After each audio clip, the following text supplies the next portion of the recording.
The words of Jesus falling on the ear of a dweller in first century Palestine,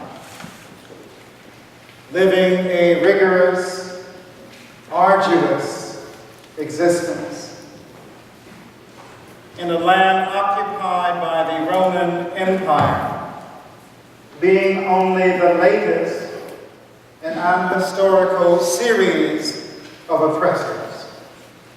No doubt these words were jarring, especially this business of hating one's dearest loved ones, even one's own life.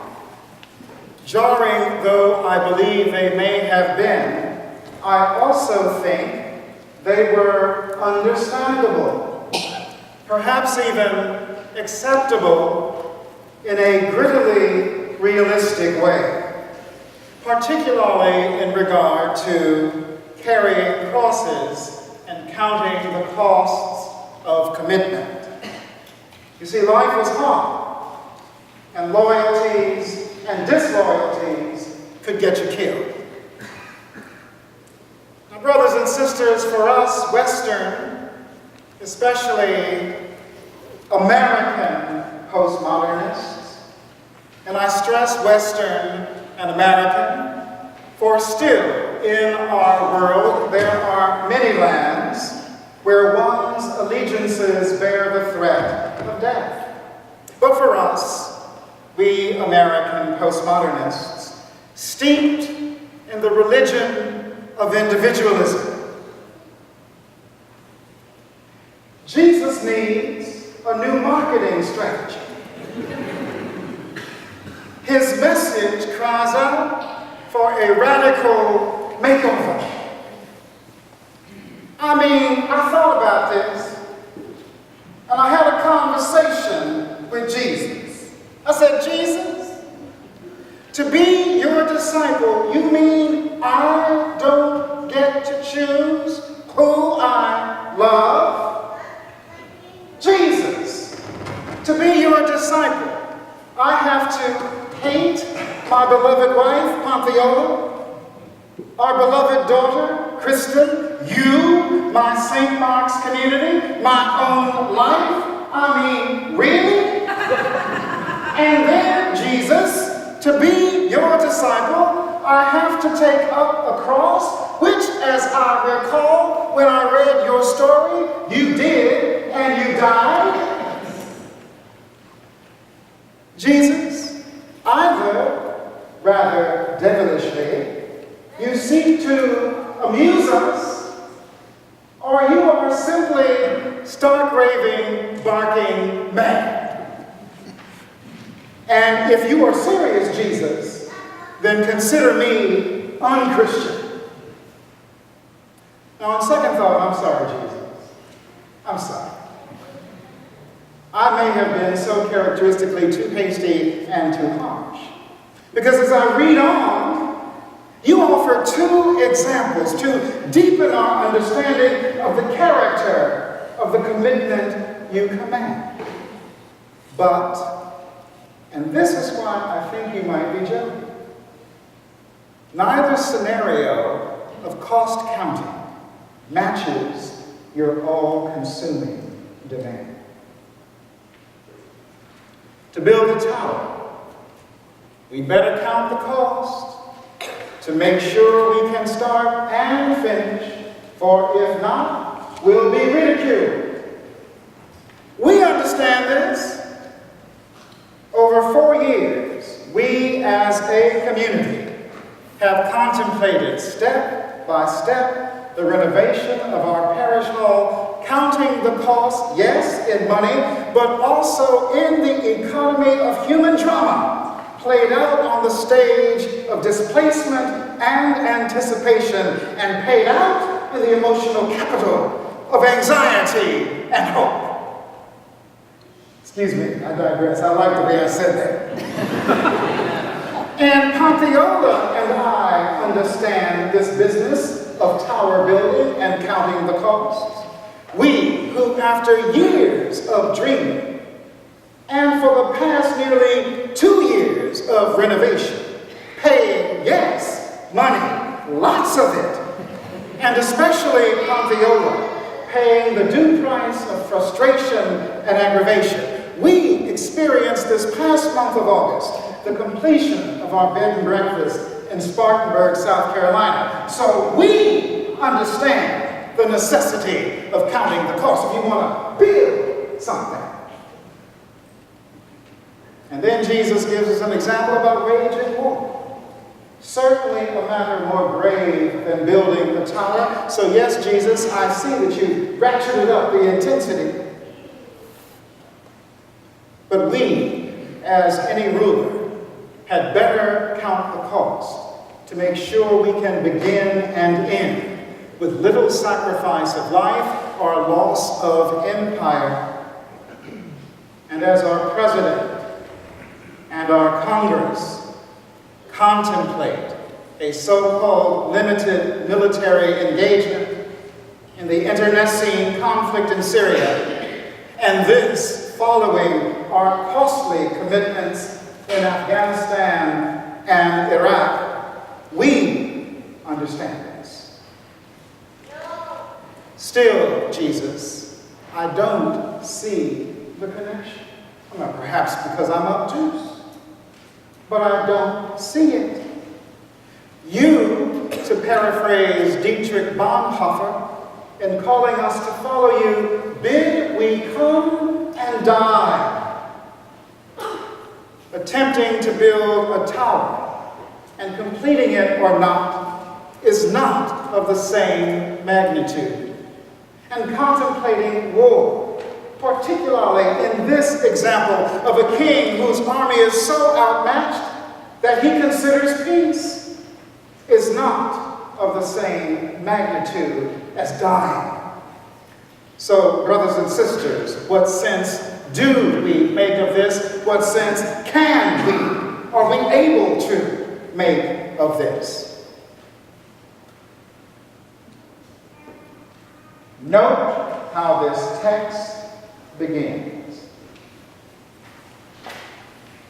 Large throngs were following Jesus, and he turned around, beheld them, and said, "Ah, we see, do we not?" Jesus looked around and saw mass multitudes of people who, as all humans do, in their self-interest, sought to get from him what they wanted. So wanting, needing to find out who's serious, Jesus lays down a hard word. That is the difference between a marketer seeking more customers and a messenger, a Messiah calling disciples, people to a new way of life.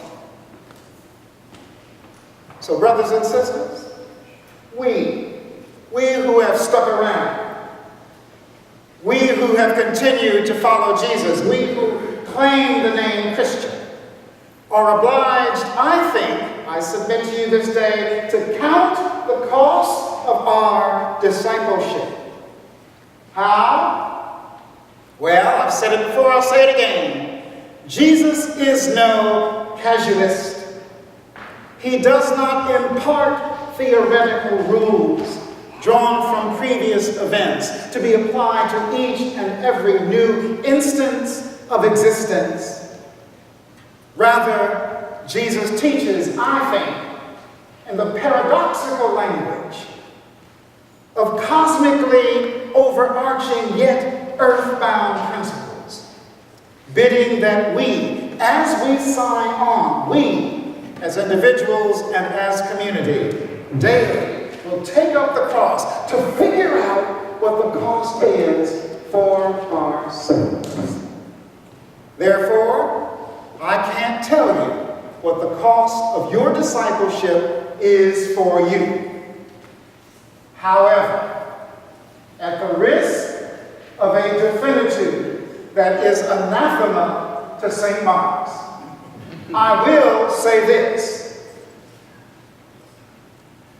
If in our contemplations of our discipleship, if in our reflections, our ruminations, our meditations, our prayerful considerations of our discipleship, if we cannot imagine, much less experience, any cost, then I suggest to us that we are following somebody other than Jesus, that we're doing something other than discipleship, and we're being something other than Christian. So I can't tell you what it is for you. I can say, of the many ways I can talk about my discipleship in Jesus, I can say what the cost is for me.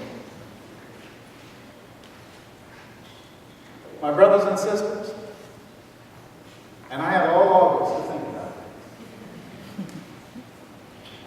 it. Every day, and in many moments of every day, I am aware that I am the one who attempts to build the tower and can't finish.